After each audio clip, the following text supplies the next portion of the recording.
14절로부터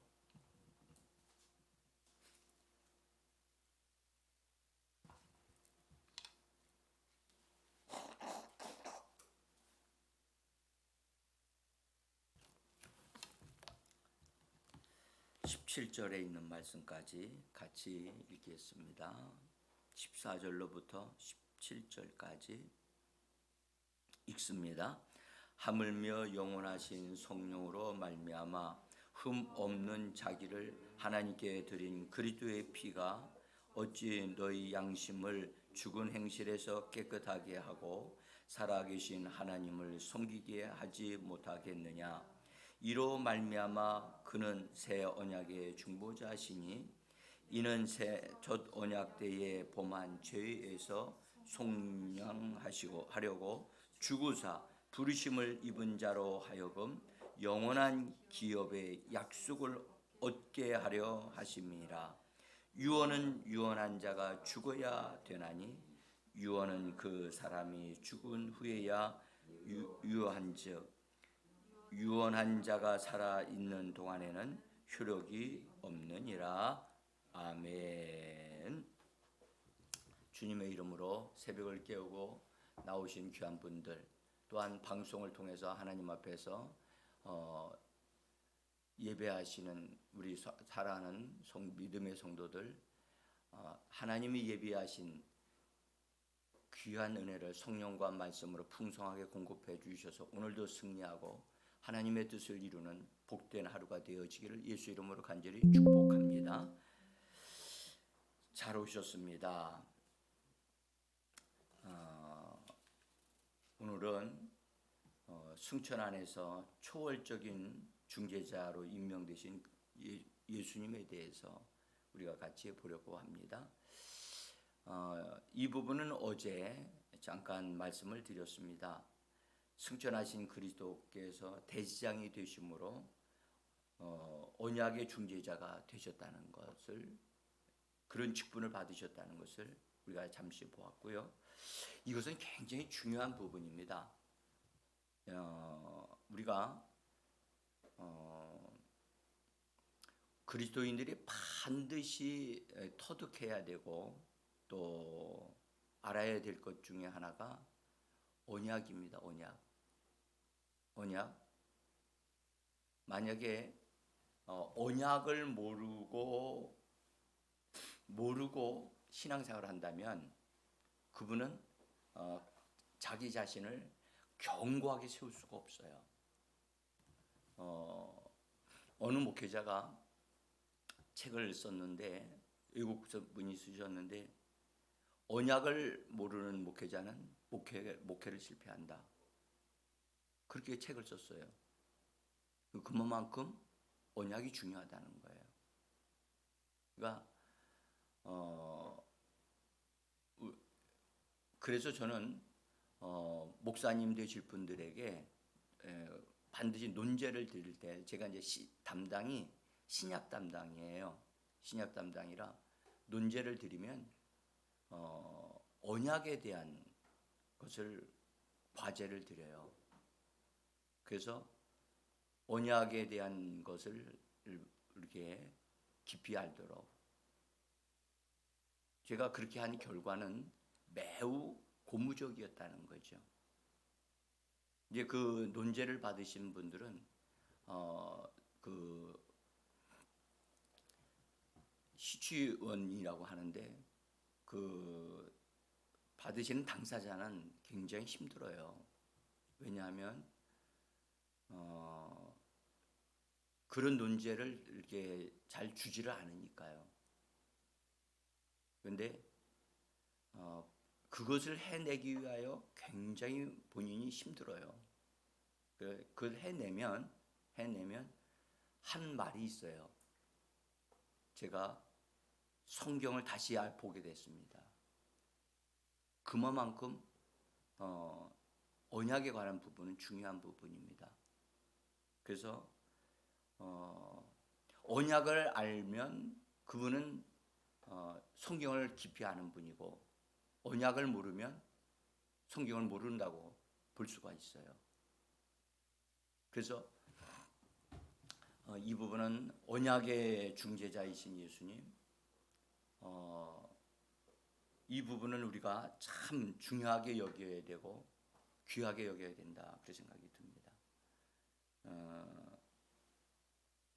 이 그리스도께서 승천하심으로 유일하고 영원한 대제사장이 되셨어요. 이 땅에서의 대제사장은 유대인의 아론의 후손들로 태어난 사람들만이 대제사장이 되어질 수 있고, 그 다음에 대제사장은 제사장들 가운데서 제비를 뽑아서 되는 거거든요. 그래서 그 시대에 그 한 해에 만약에 대제사장이 된다면 그 사람이 대표로 그 일을 하는 거예요. 근데 구약의 제사장은 영원하신 예수 그리스도께서 대제사장이 되실 것에 대한 하나의 그림자예요, 그림자. 그래서 예수 그리스도는 유일하고도 또 영원한 대제사장이십니다. 이 땅에 있는 제사장들은 나이가 들면은 또 못하잖아요. 근데 예수님은 부활하셔서 승천하심으로 인해서 그분은 변화가 없어요.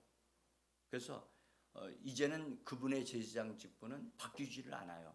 대제사장 직분은 바뀌지를 않아요. 그래서 믿을만 하고 변화가 없으니까, 또 확실하시니까. 그래서 참 이 예수님이 승천 안에서 대제사장의 직분을 받으셨고, 또한 대제사장 직분에 새 언약의 중보자의 직분을 받으셨다는 것은 우리에게 큰 힘이 되고 또 요동치 아니하는 아주 강한 믿음을 가질 수 있는 근거가 되어집니다. 자, 이 직분은 하늘에서 사역을 수행하시기 위해서 주어진 직분입니다. 예수님은 이 땅에 계실 동안에는 대제사장으로 일을 하신 적이 없습니다. 그분은 유다 지파의 한 분으로 태어나셨어요. 그래서 다윗의 후손으로 나신 분이시고, 다윗의 후손으로 나신다고 하는 그 예언의 말씀을 따라서 예수님은 왕의 직분을 받을 수 있는 그런 사람으로 태어났지요. 그리고 하나님께로부터 성령의 기름 부음을 받으셔서 하나님의 역사를 이루신 분이십니다. 그런데 그분이 하늘에서 대제사장이 되신 것은 하늘에서 일을 하시기 위해서 승천 안에서 대제사장으로서 임명되신 것입니다. 그리고 그분이 또 새 언약의 중보자, 이 중보자 역할을 하실 수 있는 것은 기도만 하기 위한 분으로 받으신 게 아닙니다. 아니고 이 분은 새 언약의 중보자이시라고 오늘 우리가 읽었던 말씀에 분명하게 나오죠. 15절에 보면 그는 새 언약의 중보자시니. 근데 새 언약의 중보자라고 한 말이 이게 무슨 말이냐? 이 말의 의미를 정확하게 이해를 해야만 합니다. 예수님이 이 땅에 오셔서 하나님의 역사를 이루시면서 이 땅에서 공적인 사역을 사셨잖아요. 그러면 예수님은 새 언약을 맺으셨을 때 예수님이 그 성찬식을 하실 때 성찬의 잔에다가 말씀하시면서 이 잔은 내 피로 세우는 새 언약의 잔이다 라고 말씀을 하셨잖아요. 그때 새 언약의 잔이라고 해서 그 언약의 잔은 그 포도주였지만 사실은 예수 그리스도의 피를 의미하는 거였단 말이에요. 그래서 언약을 맺을 때는 이제 구약이나 신약이나 동일합니다. 이 언약을 맺을 때는 반드시 피 흘림이 있어야 돼요. 피 흘림이.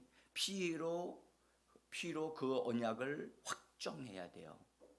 피가 없는 언약은 언약이 아니에요. 그것은 언약이 아니고 그것은 약속이에요. 많은 성도들이 착각하는 것 중에 약속과 언약이 다르다는 것을 잘 몰라요. 한번 여쭤볼까요? 네? 진짜 나는 언약하고 약속하고 같은 것으로 알고 있었어요? 다른 걸로 알고 있었어요? 같은 걸로 알고 있었어요? 네. 다수가 그래요. 목회자 되실 분들도 그걸 분별이 안 돼요. 제가 과제를 딱 드리고 이걸 써 내려가시는 분들은 그때서야 비로소 깨달아. 아, 이게 아니었구나. 성경 말씀이 다 자기는 언약이라고 약속이라고 말씀하고 알고 있었는데 그게 아니었다는 것을 그때서야 눈이 번쩍 떠진다고요. 응? 그래서 제가 이제 어떤 분은 저 때문에 그 목사 안수 받는 것이 1년 정도 지연된 사람도 있어요. 그래서 그 사람들은 나를 볼 때 좀 뭐 별로 예쁘게 안 보겠지만, 근데 제가 진짜 어떤 분은 와가지고 저한테 그런 얘기를 해요.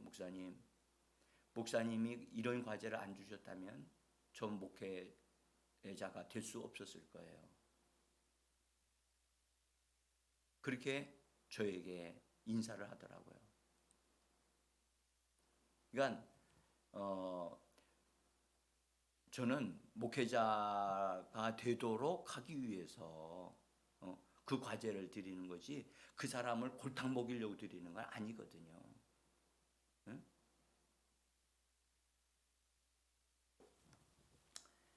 자, 우리가 여기 일단 다르다는 사실을 좀 아셔야 되고, 그래서 언약은 반드시 피로써 피뿌림이 있어야 된다. 그래서 구약에 옛 언약을 하나님이 이스라엘 백성과 맺으실 때 중간 역할을 누가 했느냐? 모세가 했어요. 모세가 그 옛 언약을 맺으면서 그들에게 그 언약에 대해서 피 뿌린다고요. 피로. 그건 나중에 그건 이제 찾아서 우리가 보면 되고요. 그래서 예수님도 새 언약을 맺으실 때 이건 내 피로 세운 새 언약이다. 그렇게 말씀하신다고요. 그러니까 우리가 그래서 예수님은 약속의 말씀의 말씀이신 그리스도라고 하지 않고 새 언약의 중보자이신 그리스도다 그렇게 말을 해요. 그래서 우리가 반드시 이 부분은 귀중히 여기셔야 되고 우리가 분명히 알아야만 한다는 거죠. 자, 우리 다시 한번 히브리서 8장 6절에 보면 거기 좋은 귀한 말씀을 하고 있음을 볼 수가 있어요. 같이 6절 읽어보면 8장 6절.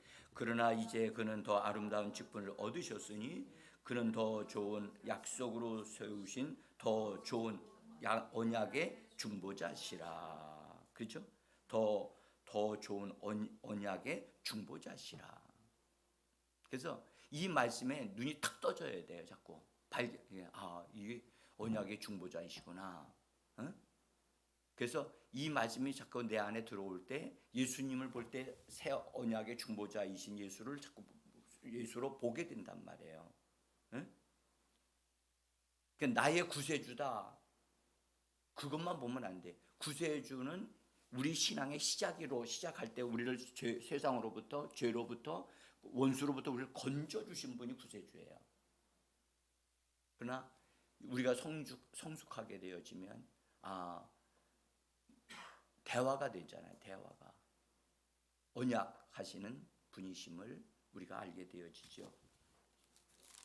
자, 그래서 그러면 이 새 언약의 중보자라고 하는 것은 우리가 어제도 잠깐 보았습니다만은 하나님과 사람 사이에 중간 역할을 하시는 중간에 개입해서 조정하시고 돌보시는 그런 분이시다 하는 것을 우리가 봤단 말이에요. 그러니까 이 중보자는 한 사람이에요. 한 분이세요. 그리고 하나님과 사람의 중보자가 되어지려면 양면을 다 가지고 있어야 돼요. 제가 이제 그런 말씀도 잠깐 드리겠지만 하나님에 속한 부분도 가져야 되고 사람에 속한 부분도 가져야 돼요. 그래야 하나님과 사람 사이에서 중간 역할을 할 수가 있어요. 그런 분이 누가 있어요? 예? 승천하신 그리스도 예수 이외에는 그런 분이 없어요. 예. 자, 그래서 그리스도는 승천 안에서 더 좋은 언약의 중재자이시며 집행자가 되십니다. 중재자이실 뿐만 아니라 그분은 집행자십니다. 그래서 더 좋은 언약들이 믿는 자들에게 그대로 이루어지도록 하기 위해서, 그래서 그 언약들이 그 사람에게 영원한 기업이 되어지고 그 사람의 유산이 되어지도록, 오늘 우리가 읽었던 히브리서 9장에서 보면 15절에 다시 한번 보세요. 15절 이 성경을 보셔야 됩니다. 이로 말미암아 그는 새 언약의 중보사시니, 그 다음에 그 부분을 조금 더 가면 이는 첫 언약 때에 범한 죄에서 속량하시고 죽으사 부르심을 입은 자로 하여금 영원한 기업의 약속을 얻게 하려 하심이라. 그렇죠? 여기 보면 부르심을 입은 자로 하여금, 이 부르심을 입은 자가 누구를 말하느냐? 신약의 우리들을 말해요. 그러니까 아브라함의 후손들을 말하는 거예요. 아브라함은 부르심 받은 사람의 조상이라고 그러잖아요. 그렇죠? 그러니까 아브라함은 첫 번째로 부르심을 받은 사람이에요. 첫 번째. 그래서 하나님이 부르시는 방법으로 하나님은 역사를 하시기 시작하셨어요. 그래서 갈대아 우르에서 살았던 아브라함을 불러내셔서 가나안 땅으로 가게 하셨던 하나님, 그 사람이 부르심을 받은 자다. 근데 아브라함의 후손인 우리들이 부르심을 받은 자들이란 말이죠. 부르심을 받은 자, 부르심을 입은 자들에게 하나님께서 우리에게 뭘 주시려고 약속되어져 있느냐? 영원한 기업의 약속들이 우리에게 있단 말이에요. 하나님 우리에게 주시고자 하시는 기업, 유산, 이것이 우리 것이 되어져야 되는데, 사람들은 이 영원한 유산이 우리 것이 되어지게 한다는 것에 대해서 잘 몰라. 그것이 우리 것이 되어져서 우리 것으로 그것을 얻어 누리면서 사는 자들이 되어지도록 하나님은 우리를 그렇게 되어지도록 정하셨어요. 하나님은 우리들을 그리스도 예수 안에서 하나님의 아들들이 되어지도록 작정하셨어요. 예정하셨다 그러죠. 예정하셨다. 에베소서 1장에는 그렇게 말씀하셨어요. 그래서 나는 가난하게 사는 자로 내가 부름을 받지 않았어요. 얼마만큼 부유한 자냐? 그리스도 예수 안에서 어마어마한 큰 영적인 부자여 이 땅에 축복을 받아 얻어 누리는 사람으로 하나님 우리를 부르셨다는 거예요. 여러분들, 아브라함이 가난한 자입니까? 부자입니까? 여러분들 따져보면 억만장자예요. 그가 얼마나 큰 부자인지요. 우리는 그렇게 부유한 자로 살도록 물질력을만 보지 말고 영적으로, 건강으로, 또 이 땅의 삶에서 물질적으로 여러분들 궁핍함이 없이 살도록 하나님이 나를 부르셨다. 이것에 대한 믿음이 있어야 돼요. 약속의 말씀이 하나님이 나를 그렇게 영광의 주님을 따라서 부유한 자로 살도록 하나님이 나를 택하시고 부르셨다는 거예요. 지금은 어느 과정에서 내가 하나님 날 끌어잡고 하나님이 원하시는 대로 그대로 되게 하시는 거예요. 그래서 우리는 약속의 말씀이 이루어지는 자가 되어져야만 합니다. 그래서 하나님은 우리들에게 약속의 말씀을 주셨고, 그리고 언약을 딱 우리에게 주셨는데 그 말씀이 뭔지를 잘 모르는 거예요 지금. 그래서 그분이 중보자로서 우리를 위하여 기도하도 해 주시면서 그 약속들이 우리의 것이 되어지도록 우리가 그것을 알게 하시기 위해서 깨달아지고 그것을 발견하고 그것을 우리 것으로 삼을 수 있도록 도우시는 분이라는 거예요. 이건 보통 분이야. 보통 은혜로운 분이 아니에요. 다만 나의 연약함을 위해서 기도해 주시는 그 수준이 아니라고. 응? 그래서 나중에 변압을 받았던 바울이 그런 말하죠. 나의 나된 것은 하나님의 은혜라.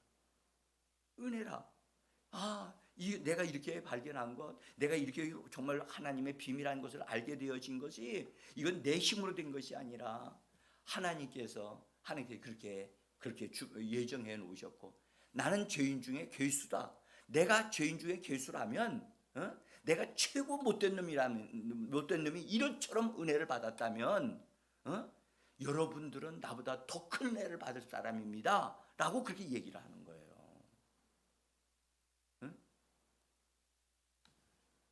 자, 그래서 우리 예수님이 승천 안에서 받으신 이 언약의 더 좋은 언약의 이 중보자, 중재자의 그 직분은요 굉장히 중요해요. 근데 이 직분을 영원하고 초월적인 직분으로 하나님이 주셨다는 거예요. 예? 잠깐 이 땅에 있다가 없어지는 직분이 아니라 우리를 위해서 그렇게 예수님 자신이 그것을 필요로 하신 게 아니라 우리를 위해서 하나님이 주신 거거든요.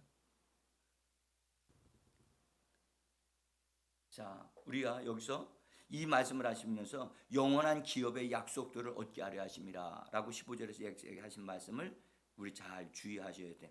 영원한 기업의 약속들을 우리에게 얻게 하려면, 근데 이 약속들은 그냥 되어진 게 아니라 유언으로 되어졌다는 거예요. 유언으로. 그런데 유언이 예수님이 이 땅에 오셔서 하나님의 공적인 말씀을 하시면서 사역을 하실 때 그분이 유언을 하신 거거든요. 유언을 하신 거라고요. 예수님이 3년밖에 이 땅에 안 사셨잖아요. 그죠? 3년밖에 안 살고 일을 하셔서 그분이 이 땅에 잠깐 사셨던 그것이 그분에게 있어서 우리에게 주시는 유언이었단 말이에요. 응? 유언을 우리에게 주셨는데 그 유언이 성취되어지려고 우리에게 효력을 발생하려면 그분이 반드시 유언하신 분이 죽어야 되는 거예요. 근데 죽었어요, 살았어요? 저는 여러분들에게 두 가지를 다 대답하기를 원했어요. 그분은 죽기도 하고 살기도 해요. 그래서 놀라운 것은 그분의 유언이 우리의 것이 되어진 거예요. 우리 것이 되어지고 우리의 것이 되어지도록 효력을 발생하도록. 여러분들 유언이요 그 사람이 발견하기 전까지는 전혀 효력을 발생하지 못해요. 근데 어느 날 우리 아버지가 나를 위해서 이런 유언을 해놓으셨네. 그걸 발견했어. 발견하고 유언한 자가 죽어야 효력을 발생한다. 그 유언장을 가지고 법정에 가서 이렇게 얘기를 해. 이거 우리 아버지가 이렇게 얘기해줬고 이거 도장 꽉꽉 찔러서 공증까지 받아가지고 이렇게 했습니다. 이거 효력 발생하게 해주세요. 그러니까 법원에서 뭐라고 그러냐? 그거 하자가 하나도 없네. 그럼 효력 발생하면 그 땅이 딴 사람이 가지고 있다 할지라도 그건 효력을 그들은 다 떠나가야 돼. 그렇게 딱 그것이 인정받는 순간 그 사람은 그때부터 가난하게 안 살아. 어떤 사람으로 살아요? 부자로 살아. 이것이 유언의 효력인 거예요. 그러니까 우리가 성경을 통해서 하나님이 나에게 이런 유언을 주셨구나. 이 유언은 내가 이 유언을 하신 그분이 지금 살아계시잖아. 주님 이렇게 유언하셨죠. 이 유언하신 주님이 죽으시고 피 흘려주시면 이건 이 땅에서 인정되게 되어졌어요. 주님, 이 유언의 말씀이 내게 이루어져야만 합니다. 효력을 발생하게 하셔야만 합니다. 하고 우리가 그걸 발견하고 말을 하기 시작하면 그분이 뭐라고 그러시죠? 맞아, 그건 네 거야. 그건 네 거야. 내가 네가 그것을 발견하기 위해서 하도록 너를 위해서 기도했고 그렇게 되어지도록 너를 도왔지. 그러면서 그분이 나에게 말씀을 하신단 말이에요. 그래서 반드시 유언을 발견하셔야 돼요. 어? 주님이 나에게 이렇게 말씀하셨구나. 어? 정말 여러분들 이걸 발견하는 순간 와, 나는 이제 절대 연약한 사람을 안 산다. 난 절대 마귀에게 종노를 하지 않는다. 나는 절대 죄로 인해서 실패하는 자가 아니다. 나는 성공하도록 계획된 자다. 나는 성공의 삶이 나의 삶이다. 그분이 지금 하늘에서 나를 위한 증인으로 계시고 나를 위하여 중보기도 하시고 그 언약의 말씀이 실행되어지도록 집행하시는 집행자, 중보자가 되셨다. 여러분들 이 부분이 눈이 번쩍 떠주셔야 돼요. 아, 그렇구나. 응? 그래서 여러분, 그래서 예수님이 새 언약의 중보자의 직분을 얻으신 것이 바로 우리에게 엄청난 축복이 되어지는 거예요. 응? 이거를 우리가 꼭 기억하시고 좀 아시고, 그래서 내가 반드시 유언을 알아야 되겠구나. 그리고 내게 주신 언약이 무엇인가를 깊이 알아야 되겠구나. 그래서 반드시 언약에 알고자, 언약을 발견하고자 이거 보셔야 돼요. 하나만 여러분들 오늘 말씀을 마무리를 지으면서 더 이상 할 수가 없는데, 어쨌든 시편 한번 보세요. 시편 25편을 보시면, 시편 25, 이건 제 설교에는 지금 없어요. 기록된 게 없는데, 시편 25편 14절 같이 읽겠습니다. 14절. 시편 25편 같이 읽겠습니다. 여호와의 친밀하심이 그를 경외하는 자에게 있으며 그의 언약을 그들에게 보이시리로다. 어떤 사람에게 여러분들 언약을 보이신다고요? 예. 여러분들 언약을 발견하기까지는 여러분들 하나님을 경외하는 수준까지 올라가야 돼요. 믿는 수준이 아니라 어떤 수준이어야 돼요? 하나님을 경외할 정도의 사람, 하나님과 친밀함이 있어야 돼요. 깊은 사귐이 있고 하나님이 그를 신뢰할 만큼, 하나님이 그를 사랑할 뿐만 아니라 하나님이 그에게 모든 걸 맡기실 만큼, 그런 사람은 하나님을 경외하는 사람이에요. 그런 자에게 하나님이 뭘 주신다? 그의 언약을 알게 하신다는 거예요. 그의 언약을 보게 하시고 발견하게 하신다는 거예요. 그러니까 이 언약을 발견하는 것이 정말 굉장한 큰 축복이로구나. 하나님을 경외하는 자, 믿는 자는 많아도 경외하는 자는 많지 않습니다. 삶 속에 자기 자신을 하나님 앞에 두는 자가 하나님을 경외하는 자입니다. 저는요, 이런 말씀을 좀 드리고 싶어요. 여러분들, 목회자는요, 자기가 끝난 자가 목회자예요. 그래서 뭐라고 부르냐? 목사라고 불러요. 네? 목사는요, 죽은 자예요. 그래서 자기는 자기를 드러내는 자가 아니고 자기를 이게 변명하는 자가 아니에요.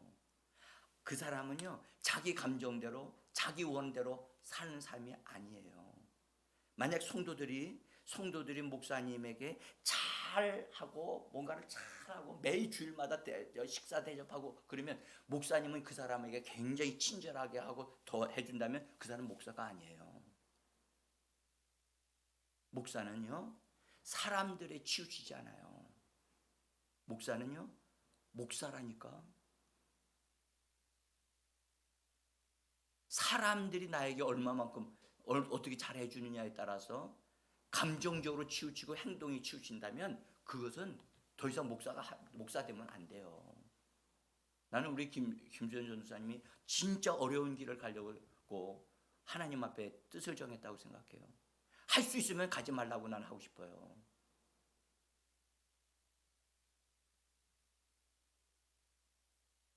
여러분, 우리가 우리 자신이 하나님 앞에서 분명하게 정리된 사람이 되어질 때 그 사람이 사실은 큰 사람이 돼요. 목사 되기로 결정한 사람은 정말 하나님께 큰 복을 받는 사람이 되는 것은 틀림이 없어요. 그러나 어려운 길이에요.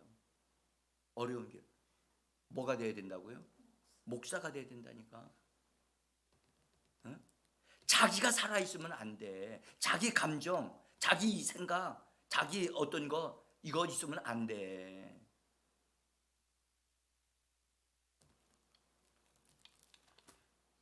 그래서 날마다 사도 바울이 날마다 나는 죽습니다. 날마다 죽습니다. 여러분, 우리 주 예수 그리스도는 다시 우리 봅시다.